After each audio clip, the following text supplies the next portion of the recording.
Welcome to Country Tough with Brandy Von Holton. Today I have a guest by the name of Mike Long, but the way that I met him is unlike any other guest that I've had on this podcast interview, okay?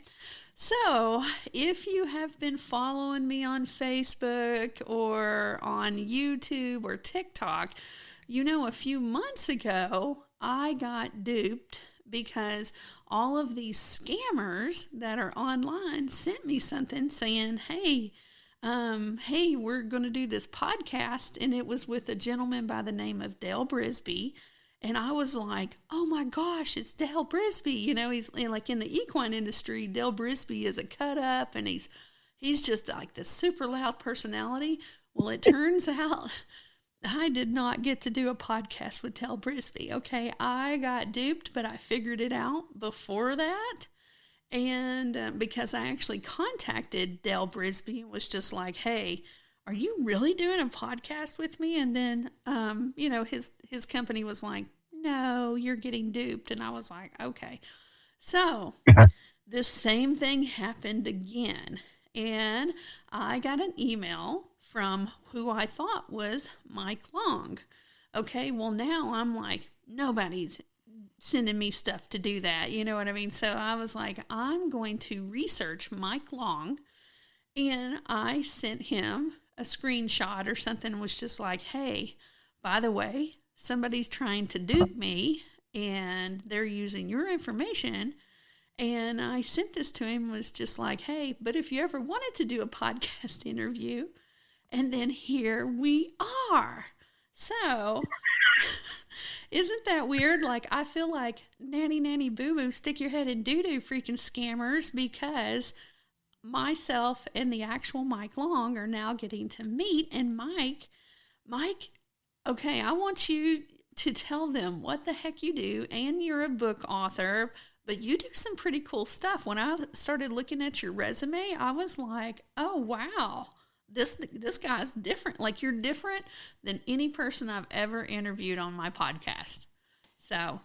Well, this is great, because if I knew anytime I could have called you and gotten this kind of praise, to make me feel so special, I would have been calling you daily. That's what would have happened. So you could just say nice things to me like this. That's great. I'm glad we connected, and it's crazy how we connected. I agree. Who would have thought that a scammer thing would turn into something so good? Oh, well, thank you very much. So, so I write children's, so Mike has never met me. He doesn't know, I might be 5'2" and Filipino for all that he knows, right? He doesn't know me at all. But I've been to your website. I've seen your picture. I know you and horses. I know a little. Okay. Just a little. Okay. Well, so what was really cool is so during, the C word that we don't talk about, I became an elected official in our county. I own it's a century farm, and we turned it into a horse trail riding facility. We used to do weddings, but now we use that venue for our all-inclusive women-only events called Chicks in the Sticks. But people come and camp, and they bring their horses, and we host horse competitions, okay? But after that C word that happened in 2020, okay, I hate it, right? But the local health board tried to shut us down, and then I said, you in what army? So I ran for our local health board, and that was 4 years. 4 years. I just finished my term on that local health board, and that was rough stuff. Okay, so I got introduced to Robert's rules and having to do, I had to learn how to campaign, and there was so much more to it than what I ever realized. I'm glad that I got involved. It made me a better citizen, and I felt like I was really impactful. Okay. Well, whenever I looked at what Mike does, all right, so Mike writes speeches for politicians and celebrities, I do believe, and I will tell you, after having to do that, there is so much that goes into that I was like, whoa, that's what you do for a living? So, man, to be this word ninja is just like the coolest thing ever to me because words are so impactful. You know, people say sticks and stones may break my bones, but words will never hurt me. They are a liar. They're a liar. Words hurt me way more than sticks and stones, I do believe, you know.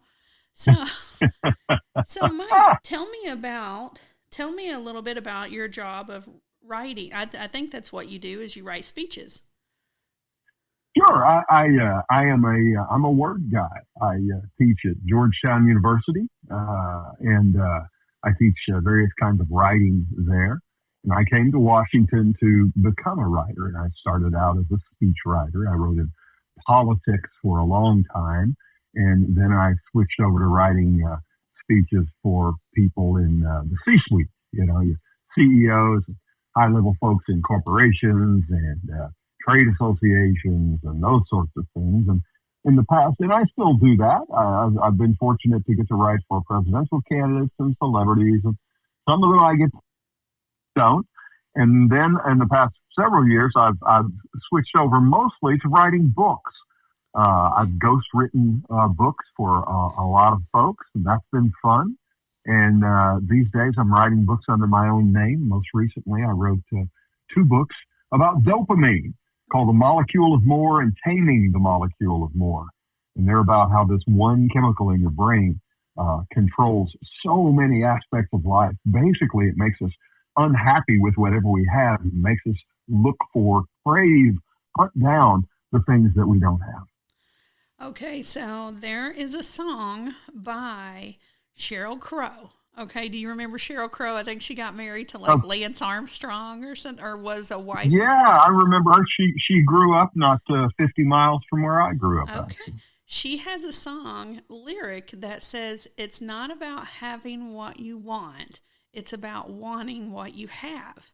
And that line in that song has always been so impactful to me. You know how many people including myself, I look at, you know, we've got a farm that's been in the same family since 1906, and we have built some, like I have a covered arena, like that's the size as the one on the state fairgrounds, and I'm like, oh, I need to get guttering on this, and I need to put another porch on this, you know, and I'm like, no, I need to step back and be like, girl, you got a covered arena. Like, you have one at life, you know, calm down. And so I have to, every day of my life, I write down a good memory from the day before, and then I write down things that I'm grateful, because it feels like it helps me with not having that unquenchable hunger of more. And I've really embraced that in the last few years, but I'm excited about your books and talking about dopamine. So first things first, though, some people might not understand what a ghostwriter is. So what is a ghostwriter? Sure. A lot of times when a famous person or a very busy person wants a book, they don't know how to write a book any more than you and I know how to build a bridge. It's just beyond us. But still, they want a book. They want to know. They want to tell their life story usually, or pass on what they know about business or industry or just living a better life. And so they look for people like me, people who know how to write a book and can take their ideas from conversations with them and from other things they've written, or people have written for them for that matter, and convert it into a book. So I've done that I for several people.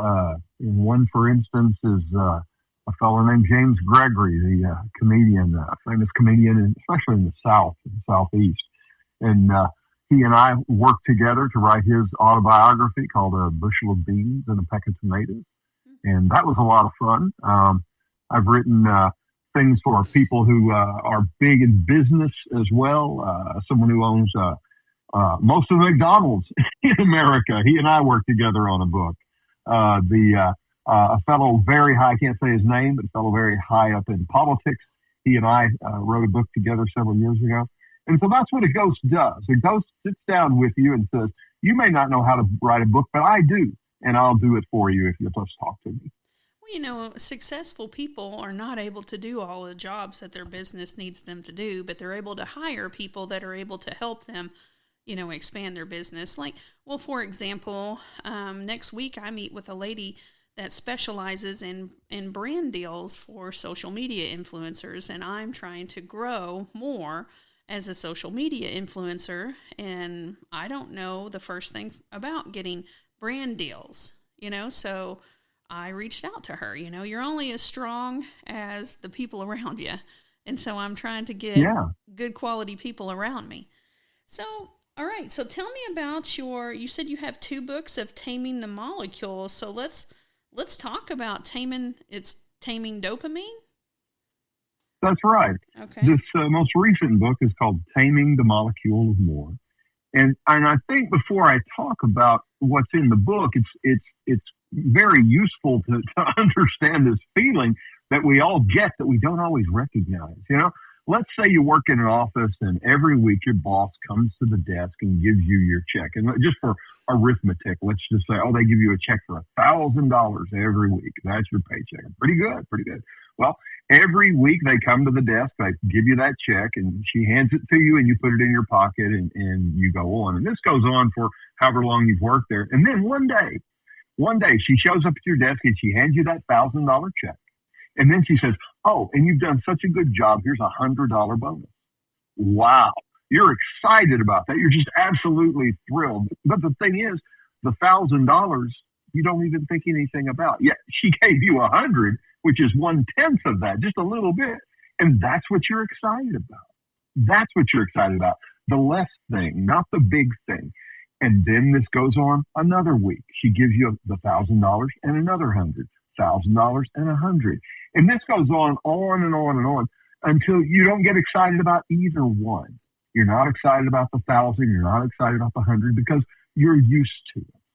You're used to it. And that's the way it is with everything in our lives. We don't want one particular thing mostly. We want just to have more than we already have. And that's what motivates us. That's what gets us excited. If we have an apartment, we want a house. If we want to have a house, we want a bigger house. We have a bigger house, maybe we want 2 houses. On and on it goes. Dopamine is this thing in our brain that makes us want more. And that turns out to be, with a little explanation, that turns out to be why we're so easily hooked on social media. That turns out to be why we get bored in long-term relationships.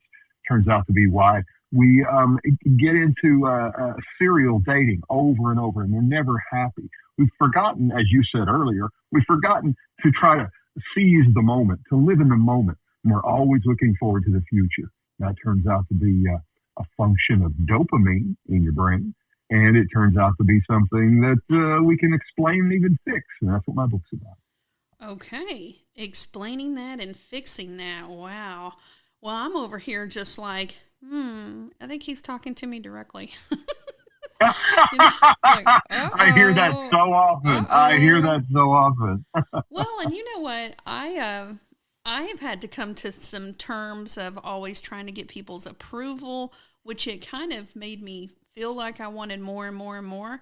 And you know what? It's so funny is because I'm actually writing an article right now for a magazine, and it's about diversification, right? And it was like in the equine industry, I've conquered. Like I've, we created this event and I make it better. And now like it doesn't take hardly anything for us to fill those up. And then I created a horse competition series. And now whenever I announce the dates, everything that we own was full within 24 hours. And I was like, okay. So like, I'm a serial entrepreneur, but it's like working out really well for us. But we went too diverse, and now I'm actually, you know how like if something explodes and then it needs to come back in, that's what we're doing now is we're actually de-diversifying. We are trying to get more select in what the heck we're doing. So then our voice is more mainstream, our voice, we're not having to be like, oh, this and this. And we're not trying to give people too many freaking options. We're trying to take the options that we have and then just polish them. So man, I got hungry for more. But I had to come to terms with that. I had a little bit of an issue of not ever getting approval from some key people in my life. And then I realized that that was crap. Like it was pure crap. And now I'm not trying to get that approval from people. But I'm taking the positive that came from that quest of let me achieve. I've been to 5 countries fighting for United States. Like I tried to go to the Olympics as a heavyweight fighter, and now I'm going to be on my 8th magazine cover next month, in the horse industry. And I'm like, what? And then I'm really upset that I competed in this pie baking contest and didn't even make it to the top 3. And I'm like, Brandy, it's okay to not win everything, So these mental demons are all up into our, everybody's got some mental issues or thinking that they're not enough or not ever appreciating the present, not ever taking the moment to be grateful for what they have in their life. I can think of, man, around my desk, I have a dime, and that's because I remember in college one time, I was so broke. I was broke as a joke. I mean, like, holy smokes. I had to turn in a piece of paper for like some paper I had to write, but you had to make a photocopy of some of the books that you use, for references or something, it wasn't just quoted. Like they wanted to see like the table of contents or something like that from like a couple of book sources. Just that's what it was like 3 pieces of paper I needed to make copies of. Well, they were a dime each, and I didn't even have 30 cents. I didn't even have a dime to make a copy of a paper to turn in, an assignment. So I was late. Mm-hmm. I was late turning that in. I had even walked to like a car wash and was looking for change on the ground because I remember, I used to get rid of dirty pennies and stuff like that. I was so broke, and it was before pay, for some like little jobs that I had. And so one of my clients had listened to that podcast where I was talking about, like, you don't know broke until you ain't got a dime, okay? Oh, yeah. But she gave me a little necklace, and it has a dime put in it, just so I can stay humbled and remember whenever I didn't even have a dime and had to turn in something late, It made me a better person, but, yeah, you have to... now I'm on a quest to pay off the family farm and like money it's different. Now it's like I just bought whatever 21 and 24 and 6 is. It's over 50, right? Buckles. Okay, yesterday yeah. I just bought over 50 buckles, but I was able to do it with a sale that they had. But it's going to help me for the next year. So like money is different now these days. I'm trying to save money by doing things differently, but I have a dime now, And so I have to remember those hard times to make me appreciate the better times. So Absolutely.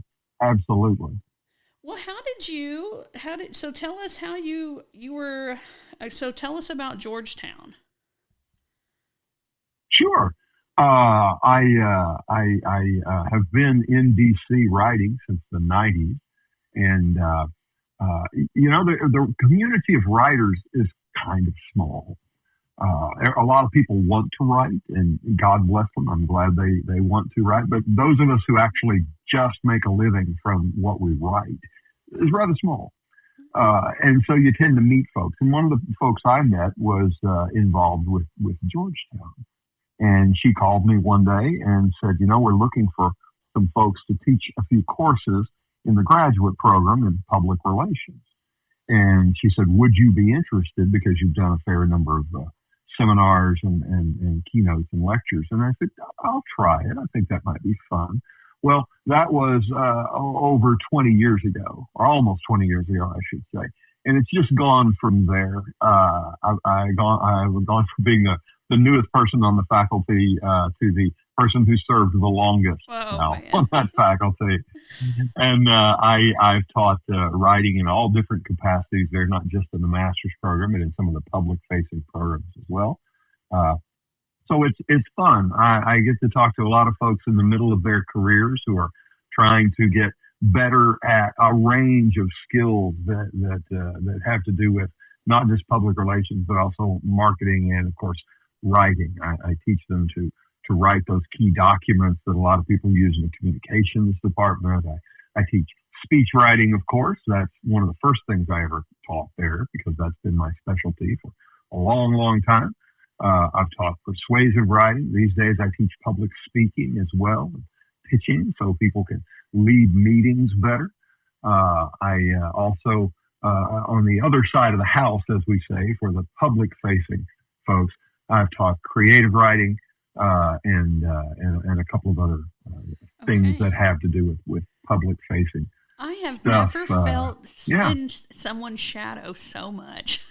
Oh, don't be silly. I'm just like, don't be wow, silly. Wow. You know, like. No, we're alike. We do things that are fun. We do things that interest us, you and I.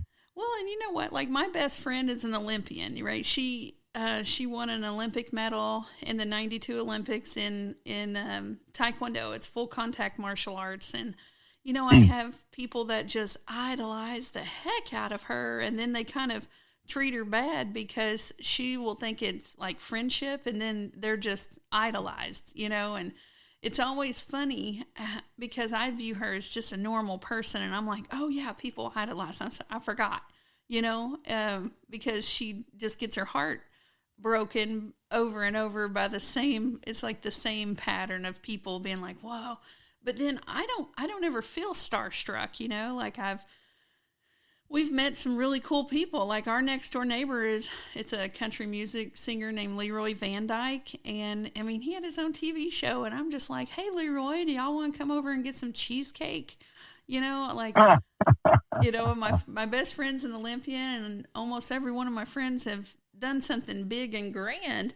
But then I find myself starstruck with you, like, wow, like to have that ability with words, you know, like, man, I know how impactful words are to people, you know, because I know the words, I'm proud of you, man, those words that were never like said to me, like dictated a huge part of my life so far and made me make so many different choices just to try to hear, you know, those single digit number of words. So like the power of words is just astronomical to me. So to meet someone that has mastered this, you know, just the human language and how to empower people, and then you teach people how to empower people with their words, I'm kind of geeking out, you know? I just think that's so freaking, I just think that's so cool. So what is something that you have said, like you know, like sometimes whenever I interview like horse trainers and stuff like that, I'm like, what's the number one thing if you could tell someone like, you need this? What is the thing that people are always missing? Or the one thing that you find yourself repeating the most that people just don't listen to well enough? I think for most people, it's communicating out loud that they need to focus on more than rather what they put on the page, because that's where we spend our days. And I do have something in that realm that I think everybody can use. When someone asks you a question, or they say something to challenge you, or they just say something that requires a thoughtful response on your part, the thing you do is let them finish, then pause, and then repeat it back to them in words that are fair, you know, in a way that they will understand. Like if you were to say to me, well, let's see, you were to say, writing sounds terribly difficult. What is the hardest part of writing for you? And I would say, what's the hardest part of writing for me? And by repeating it, you show the person that you're talking with that you understand, and it gives you a moment to pause and think about what it is you want to say. That's a great way to sound a little more fluent, to sound a little more in control, and to make everybody who's listening, including the person that queried you, to wait for them to feel like they're part of this. They're not just being tossed around. Okay. That's great words. Okay. All right. So that is so, see, I just wrote that down. I was like, man, you know, Well, good. Thank you. So many times I feel like whenever I'm talking to someone, not just the podcast, just in real life, I feel like they're just waiting for me to shut up so they can talk. So I think that they only listen to talk instead of listening to listen. You know what like, if that makes sense? I just feel like so many people just want to say their two-piece instead of actually digesting what you said. So. Oh, I agree. And we're all poorer for that. Because other people do have interesting things to say, and it's not much of a conversation if all we do is wait for our turn to talk. This is part of why I chose that little bit of advice, to stop and repeat back and give yourself a chance to think and to listen. The point of having a conversation is not only to share what you have to say, it's to learn from what the other person has to say. And we feel this pressure to fill the dead air. That's why we say things like I just did. Or like, we know that if we let the dead air hang there and quiet, the other person might leap in and take our turn. But we can't be afraid of that. It's okay to sit in the silence for a second. It slows everything down, makes us calmer, makes the conversation more fluid and interesting. And of course, I'm happy to promote my book, and so I come back to it right now and I say, this is something that you can learn to do. That's what my book. If you go to tamingthemolecule.com, you can read about specific ways to do this. And what happens is you just start to enjoy life more. All we have is the moment we're in, so why not indulge in it? And I think it's awfully important. So who would benefit the most from reading your book? Anyone who feels like they don't have control of their time. You think, oh, I get up too late. I waste too much of my day. I'm on social media too much. I waste my lunch hour. Or I don't get enough work done. These are the people who will benefit, because many times we feel that way because we waste time looking ahead instead of indulging the moment we have. And this book gives you ways to enjoy the moment you're in and to push back against that desire to chase things that may not help you. Okay. Man, let me think here. That is almost every person I know. We feel like we're not in charge of our well, especially moms. A lot of mamas, they feel like they're not. Yeah. A lot of women, I hear that same thing. I have a lot of women in my life that are just trying to find themselves again. They're trying to make sure that they, with being a mom, a lot of them kind of lose themselves for a little bit, 20 years. Yeah. And I have a lot of women trying to be like, hold up, man, I was an individual. I was cool. I did fun stuff. And, they want to feel alive, like they are someone instead of just a mom, and not just a mom, but you know what I mean? Like they're more than just that part of their life or a title. Like they want to have more fun themselves.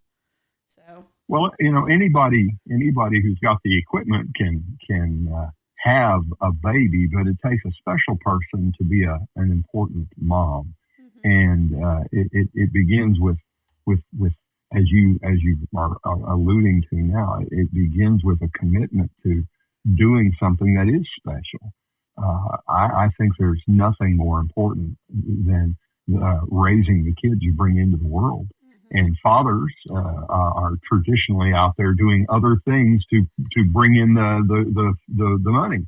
And of course, women are free to have any career they want, as they should. They're absolutely free to do that. But they also have this wonderful opportunity, this wonderful gift to raise children.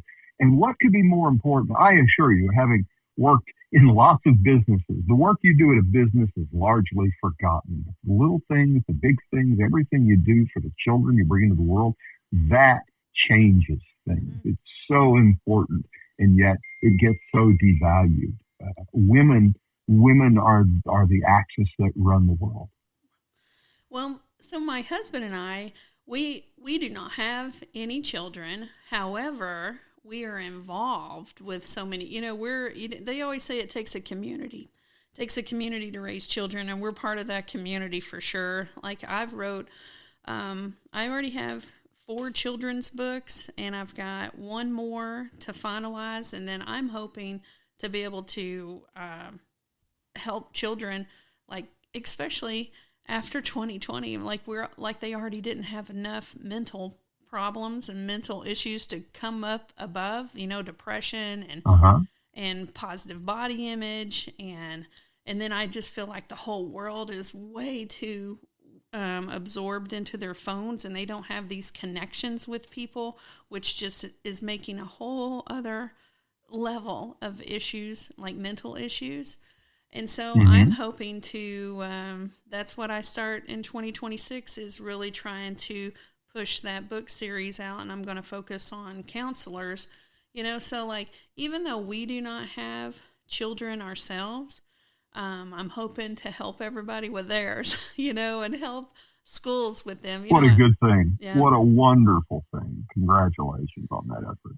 Well, so Mike, so tell us about where you're at. Like you said you're in Virginia and you live around Sheryl Crow. So that's totally weird that I referenced a Sheryl Crow song, but tell me what you thought about being, emailed being like, hey, this scammer's trying to mess you up. And then I'm like, hey, I'm a plus size equestrian that does mounted archery. And like, I got a podcast. I would love to interview you. So like, how did that, you're like, what in the world? What in the world? Well, I collect people, and I love to meet people no matter what they do, because there's something interesting in it. As someone who's ghostwritten so many books, my job oftentimes is to find interesting stories in lives that people don't always feel are all that interesting. And so I love to hear about how people live, how they conduct their lives, and the fact that yours came to me in this interesting, unusual way was just catnip. Yeah. So I was pleased. First, anybody who writes me, I'm going to write them back pretty much every time, because if you took that time to write an author, you deserve to be responded to.